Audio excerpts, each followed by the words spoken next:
diminta untuk menguraikan ataupun menjelaskan, bukan hurai, menjelaskan mengenai kes sahabat kita, sahabat saya, sahabat kita semua, Yang Berhormat Datuk Haji Usam Musa. Saya ingin sebutkan di sini bahawa amat sukar untuk saya menjalankan tugas ini. Saya belajar sekali dengan Datuk Usam di universiti. Cuma dia atas sikit pada saya. Dia tu lebih awal sikit pada saya. Bila balik ke Kelantan, Yang Berhormat Datuk Usam ni jadi ketua pemuda. Saya jadi setiausaha kepada ketua pemuda. Yang Berhormat Datuk Nik Amal sebagai timbalan, sebagai naib ketua masa tu negeri. Yang Berhormat Datuk Nasruddin sebagai setiausaha. Yang Berhormat Wabizul sebagai bendahari. Inilah kami yang membangunkan PAS dulu, yang berbangkit di peringkat pemuda. Tiba-tiba saya terpaksa mengendalikan kes ini. Ya, bayangkan. Bila Yang Berhormat Datuk Usam jadi Timbalan Pesuruhjaya bersama dengan Datuk Nik Ahmad, saya setiausaha perhubungan. Kemudian saya ketua penerangan, saya pengarah pilihan raya. Kita bersama-sama. Bila dia jadi ahli parlimen tahun 99, saya jadi adun tahun 1999. Itu nak oyak je. Tetapi sebagaimana saya sebut tadilah, saya jaga parti. Saya kerani parti. Saya kuli parti. Saya terpaksa membuat perkara ini dan maklumkan kepada tuan-tuan, tuan-tuan adalah tuan kepada parti. Tuan-tuan ni tuan parti. Parti ni hak tuan-tuan, bukan hak saya seorang. Jadi saya terpaksa menyatakan perkara ini walaupun dengan berat hati, supaya yang kita jaga adalah parti, sebagaimana disebut oleh Datuk Nasruddin tadi. Parti yang kita jaga. Kita pemimpin boleh pergi dan boleh datang, tapi parti akan tetap selama-lamanya perlu dijaga. Yang Berhormat Datuk Usam telah dituduh dengan 5 pertuduhan. 5 pertuduhan yang bersalahan dengan perlembagaan parti. Oleh kerana ada kes, maka Jawatankuasa Tata Tertib telah menghantar surat tunjuk sebab kepada beliau. Suratnya bertarikh 22 hari bulan 3 tahun 2016. Tak ada di skrin. Surat itu menyertakan atau melampirkan 5 tuduhan kepada beliau. Dan dalam surat itu memberi peluang kepada Datuk Usam untuk jawab tuduhan ini dalam masa 14 hari. Surat bertarikh 22 hari bulan 3 dihantar dan diterima, disahkan diterima 26 hari bulan 3. 26 hari bulan 3 capur 14 hari, maka tarikh akhir dia perlu masukkan pembelaan dia ialah 9 hari bulan 4 tahun 2016. Di tengah-tengah antara 14 hari itu, Datuk Usam menulis surat kepada pengurusi Jawatankuasa Tata Tertib untuk minta tambah 10 hari lagi untuk dia buat persiapan memasukkan pembelaan. Jawatankuasa Tata Tertib tidak ada rekod menolak ataupun membenarkan. Jadi dengan kata lain kita kata kira benarlah. Tak ada kata apa-apa. Nak 10 hari, 10 hari lah. 9 hari bulan 4, capur 10 hari, maka tarikh akhir sepatut masuk jawapan ni adalah 19 hari bulan 4. Tak maaf saya terpaksa beri fakta ni. Ni fakta yang ada pada saya. 19 hari bulan 4 tidak ada jawapan dimasukkan. Maka Jawatankuasa Tata Tertib telah bermesyuarat pada 23 hari bulan 4, iaitu selepas tambahan 10 hari itu, nak tengok kok ada jawapan daripada Yang Berhormat kita ini. Tetapi pada 23 hari bulan 4 itu tidak ada apa-apa jawapan dimasukkan oleh beliau sendiri. Ini saya minta maaf, saya terpaksa transparan. Inilah tuduhan kepada beliau. Boleh tengok Pada 5 hari bulan 11 2015 bertempat di Kedai Mulung, Kota Baru, jam antara 9 hingga 12 malam, dengan niat telah menyampaikan ceramah di tempat tersebut, antara lainnya menuturkan dan mengungkapkan penyataan yang secara langsung atau tidak langsung boleh difahami seperti berikut. Yang pertamanya, Presiden PAS hendak bawa PAS menyertai UMNO.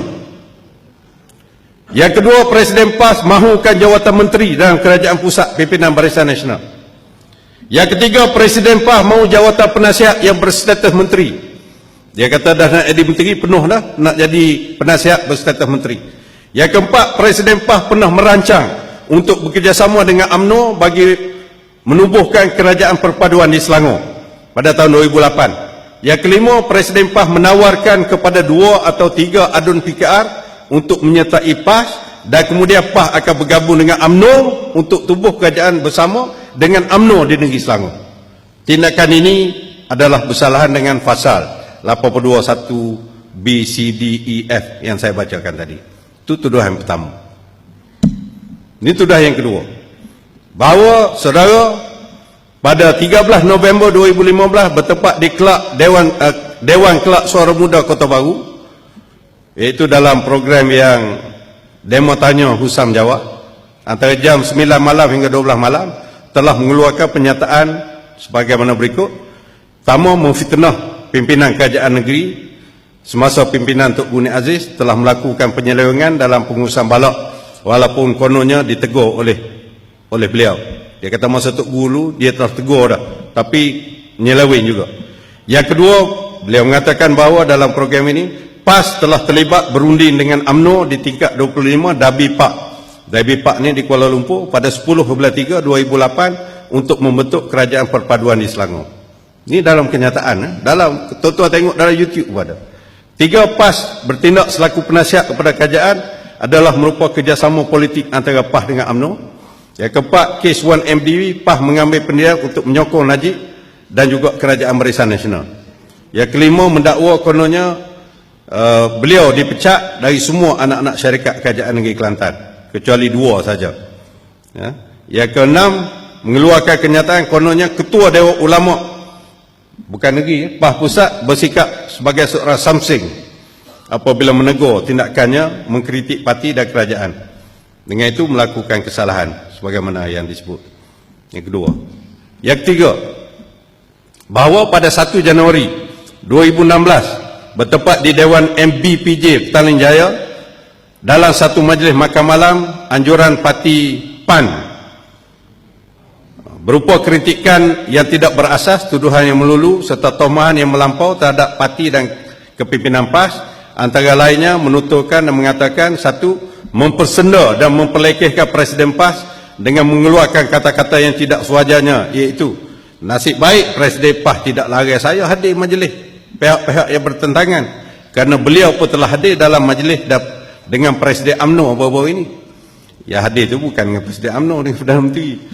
Yang kedua, mengelirukan dan memberi gambaran negatif terhadap PAS, antaranya BN sedang menggunakan siku dan lutut untuk melindungi korupsi yang mereka lakukan. Oleh itu perpaduan PAS UMNO, disebut perpaduan PAS UMNO yang disandiwarakan antara dua parti adalah amat melucukan. Seterusnya dia kata, PAS jangan rosakkan amanat Tok Guni Aziz. Sebaliknya kembalilah kepada perjuangan yang sebenar, iaitu menentang kemungkaran UMNO. Kewajipan PAS ialah menggantikan UMNO, bukan bersama UMNO mengekalkan pemerintah mereka. Ini tuduhan yang ketiga. Tuduhan yang keempat, ini pun makin ramai orang tak tahu, bahawa saudara dalam satu tindakan guaman sivil kes mahkamah di Mahkamah Tinggi Kota Baru yang dibawa oleh sebuah syarikat bernama Dehangguru Infra Sendian Berhad, satu syarikat telah saman Baldah Thayyibah, syarikat milik kerajaan dan juga Perbadanan Menteri Besar Kelantan, di mana pihak yang kena saman ini adalah merupakan JLC dan Perbadanan milik kerajaan, yang mana saudara adalah bekas pengurusi JLC tersebut. Beliau ni adalah bekas pengurusi Baldah Thayyibah. Saudara telah bertindak untuk mensabotaj dan membelakangi kepentingan rakyat, kerajaan negeri Kelantan dan PAS dengan cara pertamanya, secara tidak wajar telah bertindak sebagai saksi yang memihak kepada syarikat Dehangguru dan memberikan keterangan yang memperjudiskan terhadap Baldah Thayyibah dan juga PMBK. Ambo ni bekas pengurusi syarikat tu. Bila Ambo ni tak jadi pengurusi lagi, syarikat lain ni samai syarikat Ambo jadi pengurusi dulu, Ambo ni pergi mahkamah bagi pihak orang hak samai kita. Ini fakta ni, fakta. secara berniat serong cuba mengelirukan mahkamah dengan memberikan pandangan yang tidak tepat berupa tomahan yang cuba meletakkan kesalahan terhadap kerajaan negeri, secara khususnya keterangan saudara yang mengatakan kononnya telah berlaku perubahan hala tuju di kalangan kepimpinan baru kerajaan negeri Kelantan, menyebabkan pihak hak sama itu gagal laksanakan projek lebuh raya Kota Baru Kuala Krai. Maknanya MB hak baru, TMB hak baru inilah yang menyebabkan lebuh raya ni tak boleh buat. Ini keterangan di dalam mahkamah, ada bukti, ada keterangan dalam mahkamah. Ini juga jadi satu tuduhan terhadap beliau. Dan yang terakhirnya, tuduhan yang kelima, pada 29 Januari tahun 2016 di Bandar Baru Tunjung, Kota Baru, antara jam 9 hingga 12 malam, dalam satu forum anjuran Cakna Yuti. Cakna Yuti ini Cakna UMNO Tumpas asalnya, jadi UMNO Yuti, Cakna Yuti bertajuk, ni demun ini buat satu forum bertajuk Akta 355 dan Hudud di Malaysia, yang mana antara lainnya kenyataan tersebut adalah difahami dan buat maksud berikut. Mana beliau berucap di situ dan buat kritikan. Yang pertama, mempersenda dan mempersoalkan langkah dan atau kaedah PAS dalam membawa rang undang-undang persendian di Parlimen. Yang kedua, membuat tuduhan kononnya langkah di atas kerana didorong oleh pihak tertentu, termasuk seorang menteri, ya, tidak disebut nama atau portfolio, yang menghantar wakilnya ke Kelantan pada 18 bulan 3 tahun 2015. 18 bulan 3 2015 ni adalah hari kerajaan negeri meminda kanun hudud ni, pindah untuk perkemaskan. Jadi dikatakan hari itu ada seorang wakil menteri mari sini. Atas sebab itulah kerajaan negeri ini ikut kerajaan pusat. Yang ketiga, membuat tuduhan dan meletakkan kesalahan ke atas Presiden PAS dan juga pimpinan tertentu yang lain, yang kononnya menyebabkan rang undang-undang Akta 355 ni tidak diluluskan di Parlimen.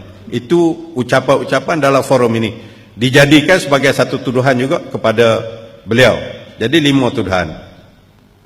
Jadi sebagaimana saya sebut tadilah, Jawatankuasa Tata Tertib yang bersidang pada 23 bulan 4 mendapati Yang Berhormat Datuk Husam Musa tidak memasukkan atau memfailkan maklum balas atau jawapan kepada pertuduhan-pertuduhan terhadapnya. Keingkaran atau default oleh beliau memasukkan jawapan tadi membuatkan Jawatankuasa Tata Tertib ini perlu memutuskan kes berdasar keterangan yang ada dan juga tuduhan-tuduhan yang tidak dinafikan. Jawatankuasa Tata Tertib terpaksa membuat satu keputusan di bawah pasal 82(6). Dan yang dipilih, di antara 4 yang dipilih oleh Jawatankuasa Tata Tertib ini ialah keputusannya beliau dipecat daripada ahli PAS. Itu keputusannya. Itu saya terpaksa royak secara jelas ini. Jadi tuan-tuan dan puan-puan sekalian, inilah perkara yang ada di depan kita sekarang ini. Dan saya suka sebutkan juga daripada dalam sejarah PAS, ini bukanlah kali pertama pimpinan ataupun ahli-ahli PAS dipecat daripada PAS.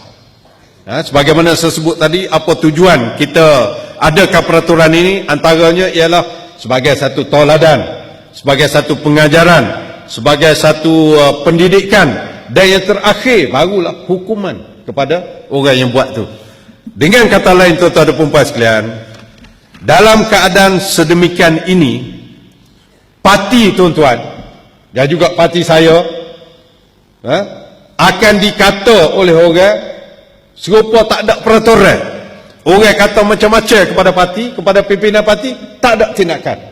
Jadi kalau tidak ada tindakan yang diambil, maka orang akan marah, ahli-ahli parti akan marah kepada kepimpinan. Maka atas dasar inilah, atas dasar gapo, atas dasar nak jaga parti, kita terpaksa menguatkuasakan apa-apa peraturan dan tata tertib yang ada kepada parti. Dan itu bukannya pengakhiran kepada orang yang diambil tindakan. Bagaimana saya sebut tadi, dalam masa 30 hari boleh buat rayuan kepada Jawatankuasa PAS Pusat. Terserahlah kepada Jawatankuasa ini untuk mendengar kes ini dan juga buat keputusan. Jadi itu kedudukannya. Jadi atas hukuman yang dikenakan ke atas beliau ini, sebagaimana juga kalau hukuman ini dikenakan kepada orang lain, maka beliau hilang kelayakan sebagai ahli PAS, dan juga dalam perlembagaan ini dia panggil sebagai salah satu sebab keberhentian seseorang ahli PAS itu daripada PAS, iaitu dipecat daripada parti. Jadi ini benda yang saya rasa saya dah jelaskan kepada tuan-tuan. Saya telah jelaskan kepada PAS Pusat, PAS Negeri, petang tadi kepada Perhubungan PAS Negeri. Kita telah jelas benda ini, dan terpulang pada tuan-tuan untuk nak buat lagu mana benda ni, nak terima ke tak terima. Inilah keadaan dan inilah suasana kita dalam parti yang sebagaimana disebut oleh Ustaz Nasaruddin tadi, sama ada kita suka atau tak suka. Hadis Ibnu Umar saya baca tadi, bila kita berada dalam parti, kita suka ke, kita tak suka ke, kita setuju ke, kita tak setuju ke, kita kena terima. Saya nak petik satu petikan seorang tokoh veteran PAS. Dia kata, bila satu perkara disebut oleh Presiden PAS, saya akan terima.